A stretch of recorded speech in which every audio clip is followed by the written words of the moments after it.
10 seconds. Okay. Welcome, everybody, to another exciting episode of Wine Down with Kev. But before we begin, let me say thank you, and thank you again. Thank you to all of you who have viewed this. Thank you to everyone who has subscribed already. And if you like the content that we are creating, please click subscribe and notifications. We depend on you to be able to create awesome content like this. And before we begin, big shout out to our sponsors, Carol Media and Canopy Connect. Please talk to them both for all of your digital needs. That being said, we have another awesome show lined up for you today. We have a boss agent to introduce you to. We're going to the great state of Virginia. So let me tell you a little background before I bring her forward. She is a winner of all the sales awards, Agent Achievement, Leaders Forum, Circle of Champion, honoring more than 10 times, National Conference, Pinnacle Elite, but it doesn't stop there. Ray Lynch Community Service Awards, all of the community service awards you can possibly name for doing the right things for the customers in her community that she serves. She's a boss. She's a newlywed, and most importantly, she is my friend. Ladies and gentlemen, please welcome Christine Engels. Woo! Hey, Christine. Kevin. How are you? I'm good. Good to see you. Pleasure to be on here. Absolutely. First question before we go business, where's the tambourine? Oh, well, I have a lot of them, but there's always one handy. Here's my Italy one. So that's always ready. Let's go. So if you don't know, shake it with Christine. She is the tambourine lady of Allstate. Christine and I served on the Allstate Executive Council together. We've taken a lot of business trips together. And whenever we had 5 minutes to unwind from a long workday, Christine always has her tambourine. So glad to see one of your tambourines out and about. So before we get into the business, congratulations on being a newlywed. Are we at our first anniversary yet, or we're coming up on it? Thank you. No, I got married July 6th, so still in the newlywed stage. And I think we're going to make it to the first year. We're good. Let's go. Congratulations to your husband. Christine is a proud boy mom. I love the relationship you have with your son. Some parents don't know that it's not easy once the children become adults, that they kind of choose to be our friends. So would you say that your sons are your friends and you love hanging out with them as young adults right now? Oh, it's fantastic. I mean, so all the stages of kids, as you know, have their trials. Now it's really fun time. So my two boys are 22 and 24. They're great to hang out with. We go out, we go on trips, and yeah, exactly. It's an honor for them to want to be with me and hang out. So that's wonderful. It's a choice now. It's not mandatory. So you've done some things right if they choose to hang out with you. So kudos to you. So Christine, right from the top, tell the people what you love about being an Allstate agent. All right. Well, honestly, really, it's the challenge. Like I'm always thinking of, well, how can I make that better? How can I do that right? So as you know, I love to win. I love to be on top. I love to figure it out. So it's not, even if you haven't figured it out, you're like, oh, I'm doing great. Something changes. The rates change. Your team changes. The goals change. Something changes and you have to figure it out. So it's a constant puzzle. And there's always something to figure out and try to win it. I love it. The journey is the fun. The hard part is actually the best part. What the heck am I going to do with the deck of cards I'm dealing with today? Mm-hmm. Speaking of which, Christine, you have an interesting background. You weren't previously in sales before coming to Allstate. You come from a tech background. Talk about your background before becoming an Allstate agent. Sure. So I went to college. I had an engineering degree. I graduated from college. I was a software developer. I went into software development management. And, I was doing great. Everything was great. Then I had those two great boys we talked about and took 12 years off. And I was an at-home mom, but of course I was, the room mom and running the soccer league, etc. But then it was time to come back to work. I was looking into getting back to technology.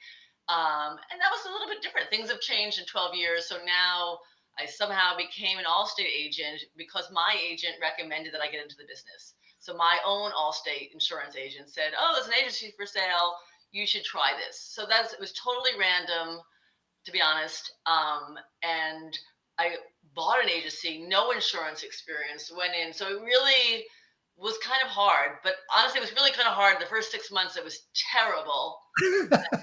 Yeah. Talk about the first 6 months. Talk about the terrible part. I gave you the introduction. Everyone knows that the story ends wonderfully and the story's still going. But what was terrible about those first 6 months? Well, I will say the first day that we opened, there was a derecho storm in Virginia the weekend before we opened. So I didn't have power in the house. I don't think we had power even in the office. All the phone was ringing off the hook with claims. And so every one of your new customer needs you, and you really don't feel like 100% like you know what to do. So I've never been in a position where really that's not normal that so many people need you right away. And so that was a challenge. I was it was kind of embarrassing. Like, I mean, obviously I found people who could have the answers and we took care of the customers, but I didn't feel on top of my game. You know what I mean? I was uncomfortable. Oh, I can relate 1,000%. The anxiety of I'm here, I'm in charge, but bear with me because I don't know what I'm doing. Not Yeah. to mention that your personal life, not having power at home or in the office, you're a little bit upside down. And yet these people don't want to hear any of that. They want to know how you're going to put their lives back together. Yeah. So that was that. So taking care of the new customers. And then all of a sudden you're like, okay, well, get some more customers. And I didn't really know where were I supposed to get those customers from. Everyone's like, oh, call this list, call these people. And that was kind of depressing. You know what I mean? So to me, I was like calling, oh my gosh, I was like, I can't believe this is what's happening. I'm calling people.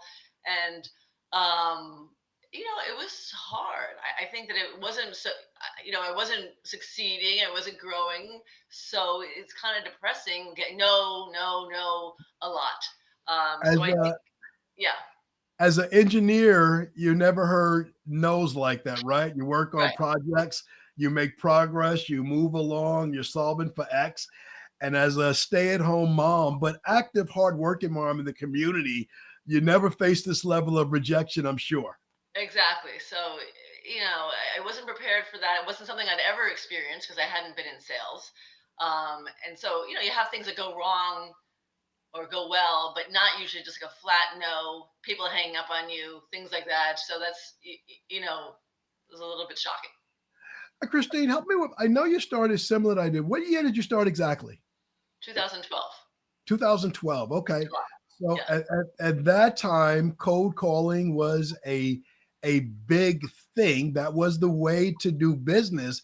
But Right. fast forward to today, you are amazing digitally. You're on all the social media platforms, Facebook, Instagram. But the one that I like your presence the most on is LinkedIn. Can you talk about what you do on LinkedIn and what kind of articles and stories you share with your network? Sure. And I definitely have a difference between what I put on LinkedIn and Facebook. And sometimes it's the exact same thing. But on Facebook, I really do more personal things or more like, oh, we had some fun lunch in the office.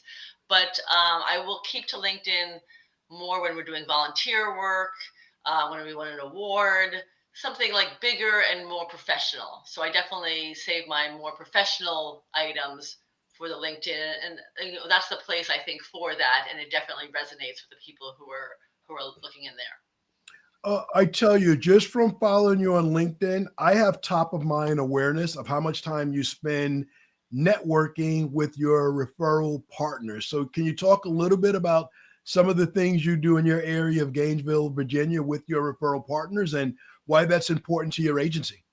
And sure. So, like, my biggest source now of new business is people calling us versus us calling them and people hanging up on us. So that's a lot more fun. Yeah. So I have a lot of fun with people. I have a lot of friends in the mortgage banking industry and the realtors, but also I make my point of giving back to the industry. So I sponsor a lot of events for the mortgage brokers associations, for the realtor associations, because people appreciate that. So I'm like, well, you're giving me business. I have to give something back to be, it just seems it's only fair. It's only right. So I'm known for someone who will, this week I sponsored a whole group of people at mortgage lenders so they can have a lunch and learn. Why? Because that's important. That's giving back. That's helping them grow their business the same way they're helping grow my business. It's fair. No, it's very, very fair, and it makes a massive difference in what you're doing. So there's some agents listening to this right now. We're in massive change in the middle of our industry. What are we going to do? How are we going to adjust? And to hear you say that you've turned it around from the frustration of cold calling and being banged on or hung up on to now positioning yourself to where people are calling you. Agents are hanging on word by word, listening. How did you make the pivot? What was the key turning point for you where you kind of figured it out and say, you know what, this feels better than that? Yeah.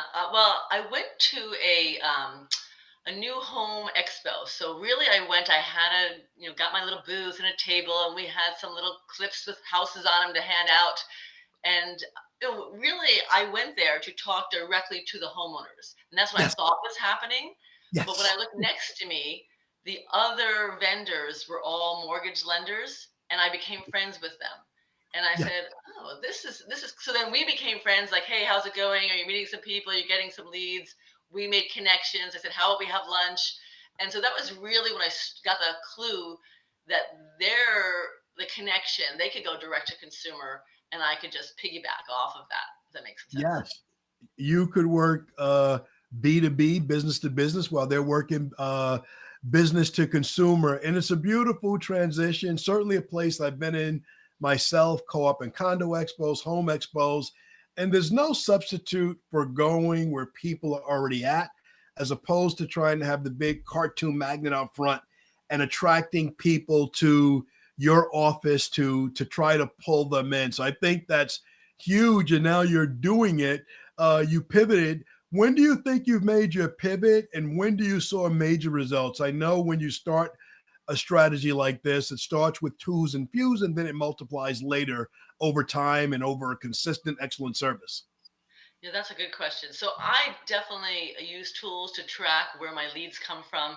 My team probably thinks I'm nuts. If I have any lead that's in the system that doesn't have a referral source, I go crazy. So I want to Yes. know I'm like, why did they call us? So, well, they just Yes. called. No, no, no. Yes. That No. is not acceptable. I want to know where every lead calls, why that phone rang, why they called us, so I can figure out what's working, how do we track it, what do we continue investing in, and then so that's important. So I have tracked it, over time, like, well, how many referrals are we getting? Are we growing? And sometimes you think, how can I be growing? But last year we had 20% more referrals than we had the year before. I looked at the number of referrals we had from January this year, January last year, and it's 20% more than we had last year.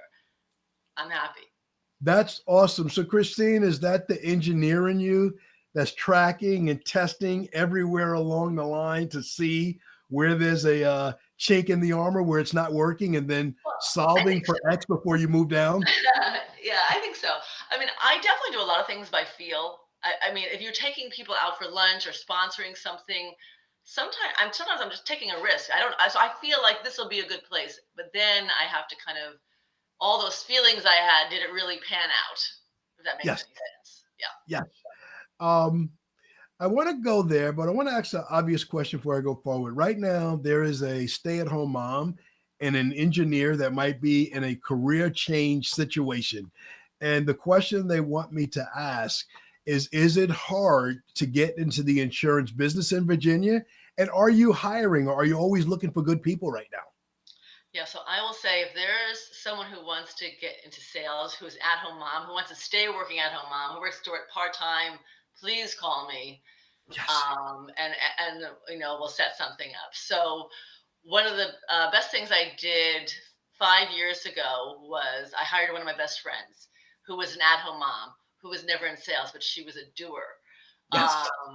and she was never licensed, never in sales. She's still my top salesperson. Um, Wow. yeah.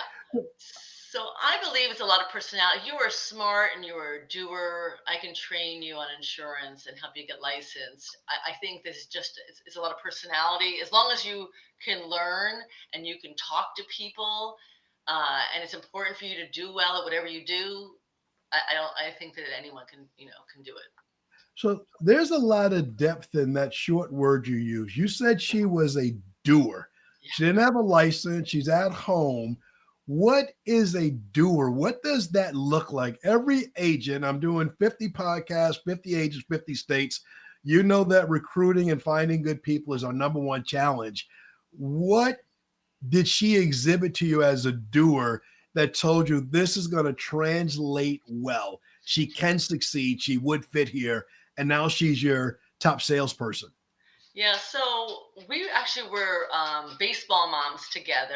We were volunteering in the snack shack, cooking up burgers and selling them. But whenever there was anything to be done, like we had to make sure that everyone had filled out the calendar and someone was manning it and someone was throwing the party. She was like, "Oh, I got it. I got it. I got Yes. it." Yeah. Sometimes people say, "I got it," and then they let the ball drop, or it's Yeah. kind of like half done. Never Yeah. always really well done. And so, you can count on someone Yes. to get things done. I do believe in the term doer. So now, probably every agent out there has an expectation for their team. So I have now like a minimum per team member, and then I have a goal. Yes. So Two different things. yeah, Michelle, who I'm talking about, I know she's going to hit her goal. Like what Right. she may occasionally hit her minimum if she's on vacation a week, that month, but it's going to get done. The same way that I am. Like, you give me a goal by the end, it's going to happen. I'm going Right. to assure you that the goal is going to happen. And I think some people are like, oh, I didn't get my goal. And there's people who are like, I'm getting my goal. I love it, Christine. Yeah. As a basketball dad and a football dad, you spend a lot of time people in those situations, and you know what it is. Our kids are playing the sport on the field. The coach is coaching and training and developing our sons, but then he needs those team moms. He needs someone to sell the waters, the snack stands, the t-shirts, to give out snacks, win, lose, or draw the game. So that's critical. So you do get to see people in motion. So I think you gave one of the best hiring and recruiting tips that are out there. So I love it. State of Virginia, does it cost a lot of money? Do people have to spend time in a classroom? They have to go to community college, or can they just get their license online? Good question. People can just get it online. So really, most people take an online course and then take a test. So it varies how long it takes. I would say probably on average it takes 2 weeks to get a property and casualty license here in Virginia. What I usually do if I'm hiring people is I will, if I'm hiring someone unlicensed, I will pay for the class and pay for the exam, and then I will hire them into the agency once the exam is passed. I Um, love it. You yeah. heard that first here. Virginia looking for an opportunity. She's hiring, she's paying for the license. One catch, you got to pass the test to be qualified. Mhm. So, Christine, let's talk about your area of Virginia. You gave us one claim story. One of the reasons I'm doing so many ages, so many states, Sure. each area of the country faces their different set of natural disasters. So, day one, you're just starting out, or very early in your first 6 months. Tell me some common natural disasters that happen in your area, and why is it important for people to have a good local agent like you, as opposed to a .com or 1-800 number that they call that really doesn't know the Gainesville, Virginia area? Sure. So, so I live in Northern Virginia. We're right outside of DC, where I am and where the agency is. We do have customers all over Virginia, but like that's where we are. Like, so we're more like near the Washington DC area where we Okay. are. Weather-wise, luckily we don't have as many major natural disasters that we have. But common here, maybe like windstorms, like in terms of for home insurance, windstorms, hailstorms, things of that nature. But the biggest thing that I find that I talk to people about is their liability insurance. I have a lot of people who have come from other states, from other countries, they may not have a background in liability insurance. And so I see people who make a lot of money, they've moved here from someplace else, and they have state minimums Yes. for their liability coverage. And so what I talk to them about is we are a very litigious society, especially Yeah. around here in Washington. Everyone is a lawyer, has a lawyer, Yes. so there's a lot of lawyers around this area. And people who, just want to get what they want. If they get into a car accident. So we focus on natural disasters, but I think our specialty is really also talking to people about making sure you have, what we call that big money protected, and that your liability coverage meets, not everyone needs to have a ton, but it should meet whatever you have to possibly lose, so you're protected. I love it. Christine, let's put some color around that conversation. Someone coming in the Northern Virginia, DC area, I have an idea, pretty expensive area. Mm-hmm. What would you say Zillow average home values are? And what are some liability limits you would recommend to people moving into that area in terms of what should they think about? If their home is worth X, they should be thinking about this amount of insurance on their auto liability. Sure. Now, to put it in perspective, I mean, you're from New York, so things are expensive there. So Yes. it's not as expensive as New York and California, but still, most of the so it varies too. So most of the homes around here are $1 million, $1.5 million, but then maybe a half hour west or south, you probably maybe in the more 500 to $1 million area. So it just depends. Oh, or less. We have a lot of people who rent as well. So we talk to people. I just sent a message to someone this morning, and he has $1 million house. It's a tiny little house in Arlington, but it's a lot of money because it's in a nice, it's in a close to the DC area.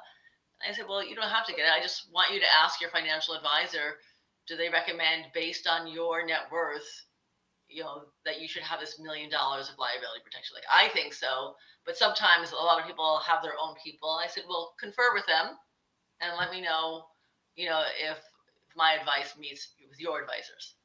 I love the pushback to the financial advisor. This way you're not being pushy. You're validating with someone that they trust with their other finances, and we're protecting the assets. So I love that angle. And Christine, I'd be remiss.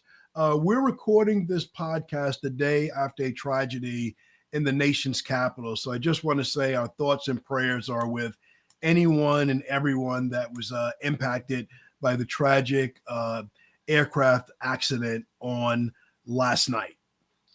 Yeah, and I know it sounds crazy. So I am very scared of flying. So honestly, that's a kind of situation that terrifies me. So honestly, I try not to talk about it or think about it because I was so worried. And I really haven't even heard who's on the plane. I'm worried for all those people. And then I was like, it's right there. Like, oh my gosh, do I know someone who was on that plane? I mean, I'm sorry for everyone, but all of a sudden I had a panic attack.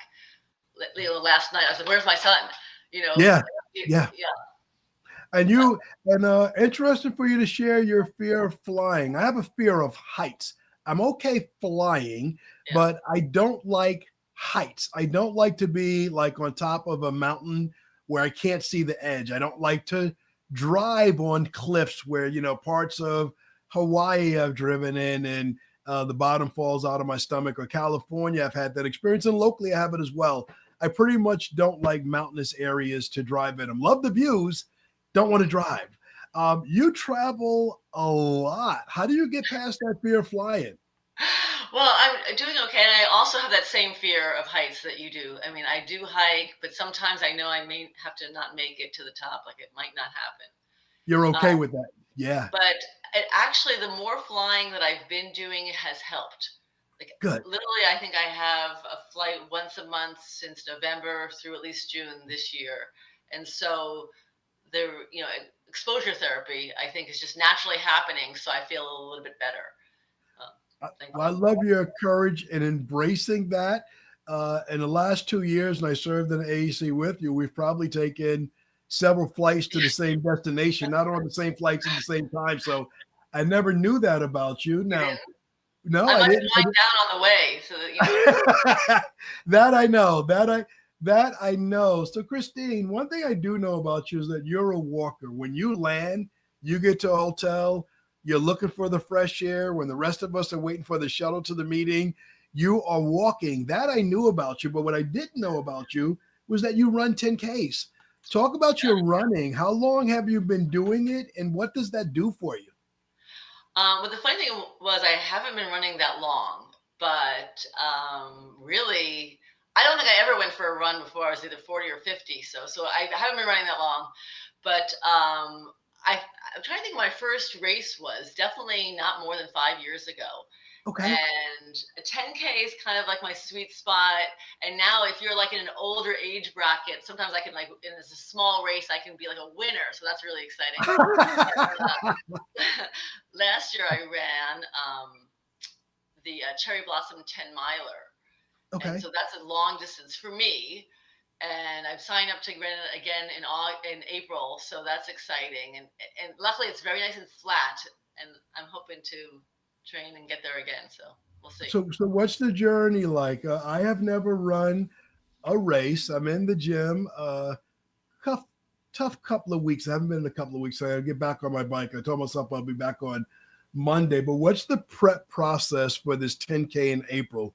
What's your regimen? What does the next 60 days of prep time look like for you? Yeah, so it's been rough around here because it's been so much snow. I'm Yes. not a person who runs when there's potential for ice outside. So today might be a day for a run because it's finally getting, I don't mind the cold, but I'm not going to run if it's icy. So for me, as you know, we talked about it, I like to be active every day. So if Yes. active, I can fit it in, and the only time I can fit it in is walking to the meeting, that's what will happen. So, winding down to me is doing something active. So either being outside is the best for me, listening to music while I'm doing it. So running is great. And then a run itself, like, is the best because not only are you doing that solitary thing and your music and you're getting some energy, when you're in a race, all these people are running around you. Like the Cherry Blossom 10 mile, I think it's like 30,000 people Oh my running God. through DC, and people are cheering, and there's bands playing, and there's a party afterwards. So it's, sometimes if you do that, you could have like a party and exercise and be outside by 11 o'clock, and all the things are done in the day. So take me through. I've been to DC a fair amount of times. The Hmm. Cherry Blossom 10 mile, you just said running through DC. Yeah. Tell me what landmarks you're running through. What are you passing while you're running through? We seeing White House, Oh, yeah. Lincoln Monument, Right. Yeah. MLK. You What are run we over seeing? the monument. So I only did it once, but my goal now, we'll see. So we'll see. We'll check in a few years. Now that I've done this 10 miles, my goal is to do it every year till I die. Maybe I'll be walking some year, but this is my new goal. I've said it here on Wine Down with Kev. Run 10K every year, the Cherry Blossom 10K. But I digress. Tell me some of the landmarks. Oh, yeah. I think DC is a destination city for most Americans, no matter where you're from. You want to see the capital, you want to see where things are done and decisions are made. So take us through some of the landmarks that you might see on your run. Yeah, so it starts and ends near the Washington Monument. You run over the Memorial Bridge. You go all around. I can't think of the name of this point, the point where you see all the cherry blossoms are lining along the water. You go to the Lincoln Memorial. So it's really like a beautiful, beautiful race if the weather is good and everyone's wearing, like fun spring things, even though it's early April. Last year, I think that it was either right after they bloomed, but hopefully they'll be in bloom this year, and it'll be, everyone's taking pictures around the Jefferson Memorial. Um, but you see really all the monuments. It's great. I love it. I love it. A history lesson in a race. Um, you said you just started. Who invited you? How did you get involved with Yeah. running? I have friends that run, and they've told me about this thing called a runner's high. I ran. I didn't get a high. I didn't get a buzz. I just got tired. So, how did you get started? Yeah, and I definitely do get that little. I am that kind of person who gets a runner's high. People are like this. I'm dreading this. I do go out there and I feel so much better. I had a friend who was running a marathon, and that's not a goal for me. Like 10 mile, I don't think I will ever do that. 10 miles is a lot. That's a kind of a limit for me, I think. But signing up with friends and doing things. I do somewhere. I have a race coming up where it's like a volunteer event. So we're raising money for like court-appointed special advocates. So I've been doing that every year for several years. So when you combine things too, I think with a fundraiser, with some friends, with exercise, and then once again, I do like having a goal and then accomplishing it. So that keeps me going. You So know what I'm if your saying? why is big enough, you can find the how. So you mentioned fundraising. You are obviously someone very involved in the community, very involved in giving back to the community. Talk about two or three of the charities you're involved in that are nearest and dearest to your heart. Yeah, so we talked about earlier about giving back if I'm doing something. So when I first opened up my agency, it was in Manassas, Virginia. I was living not there, so I found a volunteer organization in the town where my agency was to kind of be part of the community. So I didn't want to just show up and make some money. I said, let me be part of the community too. Yes. Yes. So there's a family shelter, the Northern Virginia Family Service Serve Shelter, and we'll go and serve dinner or brunch. So we'll make and serve dinner to about 65 people, families. So I do that a couple of times a year, and that's Nice. really worked out really nicely for my team members, like my staff as well, because I have people who love to cook, Yes. and we'll go out and we made pot roast and potatoes and berry cobbler. So I brought this like delicious homemade meal to the shelter. So we've been doing that every year. So I love that. And I have another thing that I've been doing with a bunch of Allstate agents where they have these food packing weekend, food for kids that are taking home, food for the weekends if they've been on Wow. the lunch program. Yes. So, but that's been great because I have Allstate, my sales leader, the vice president, other agents nearby. So we've all been able to get together and do it together and pack it. So that's like a one-time event, but it's great work that we're doing and also great to do it together. How awesome is that to represent a company like Allstate that encourages us to give back to the community and to do that work with fellow Allstate agents in collaboration, not in competition?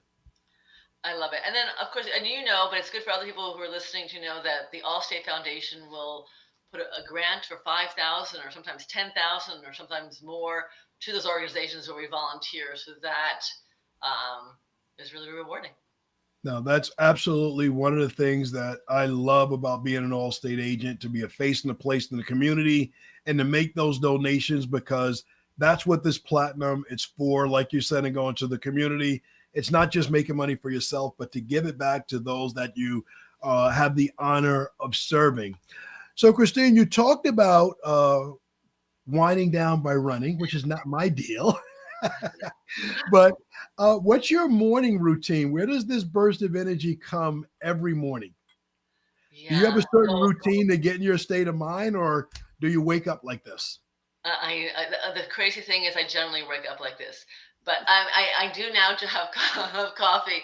And people say, what are your routines? My routine is that every day is different. I like look at my day and say what's happening. Probably there's 10 minutes where like some days I wake up tired, but really once I'm up, I'm kind of looking at the day and just seeing what needs to be done for work, what's on the calendar, when can I exercise, what fun is happening. And there you go. I love it. I love it. The work, the fun, all of it in the mix, all of it a priority the first thing in the morning. So I was looking at both your website and your Google page. You have amazing reviews. People say phenomenal things about your team. Talk about your team. You mentioned the one person as well, the doer, and I'm going to hang on to that word. I wrote it down on my notes. Talk about just your team in general. How would you describe your team culture and what's important for someone that's listening to this in Virginia or remotely someplace else that might want to join your team? What's important to fit into the team at the Christine Engels Agency? Yeah, it's a good question. And I would be remiss if I didn't if everyone's like, she only mentioned Michelle, I'm going to be in a lot of trouble. Uh, so, a couple of things. So, I had someone who worked for me a few years and back. I hope I haven't repeated the story too many times, but she said to me, "You're like work, work, work, and then get up and dance like you're at Mardi Gras." And she meant it as an insult, but I was like, that's exactly who I am.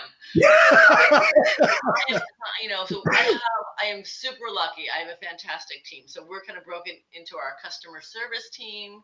I have luckily to have a very, very experienced customer service team.